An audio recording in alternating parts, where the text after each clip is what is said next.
Great piece, great piece.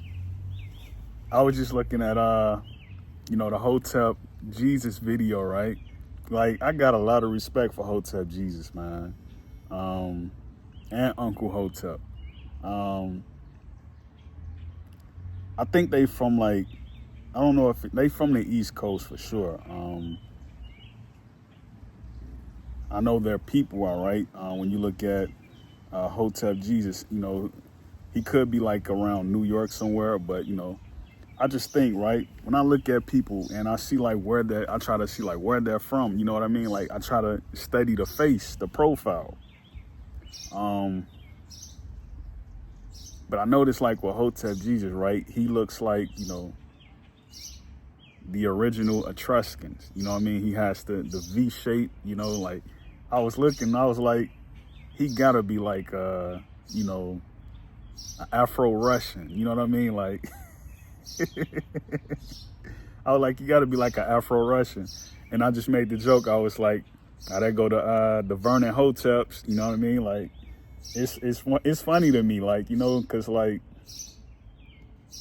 when you study like the geography of the planet and you see like where people come from, like in the way that they look, like you can tell where a person like you can tell like if a person name is Vernon, like just by how they look, or they may have an uncle Vernon or a grandfather named Vernon.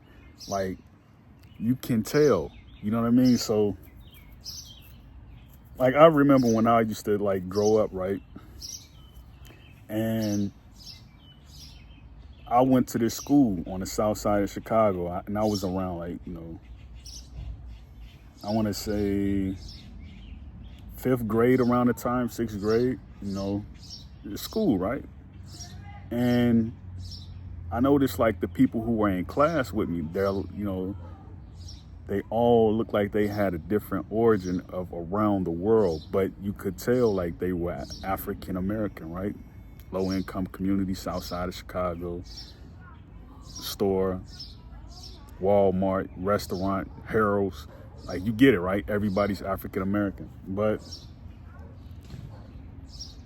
I look at, their names and like it was one particular girl, right? Her last name was Hayes. And I'm like, okay. Now I think back on it, I'm like, Hayes. I'm like, that's Egyptian, right? And she had a face that was like very long and pointy, you know what I mean? Like she had like a medium brown complexion, like in the way her mother used to braid her hair, like it's obvious to me now, right? And like I still have those childhood photos of like us in school, taking the group photo, the class photo. Like when I got in like, what is it, seventh grade, eighth grade, I had a classmate named Vernon. Like, and then like, I think when we got to high school, the same people who I was going to school with, on the south side of Chicago, when I got in high school, right, I was in a different part of Chicago, a different part of the city. It was like at least 8 people that I could see in my high school class that had went to the school that, I just mentioned when I was in 5th grade.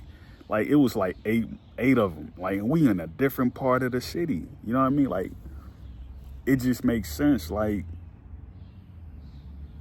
people never far away from each other. They never do.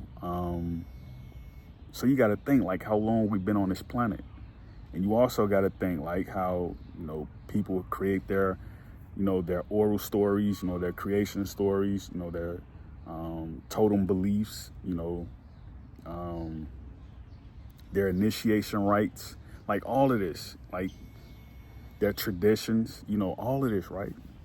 You see that type of stuff, right? And you say it becomes possible after a while where you can just look at a person like, I know every pattern his ancestor took in order to get to America. I know every pattern they took.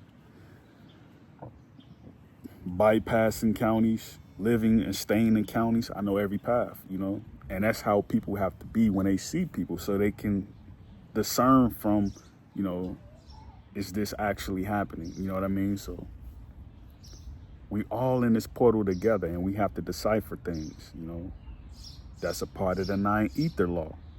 It's ethereal. Great peace, Yakoki.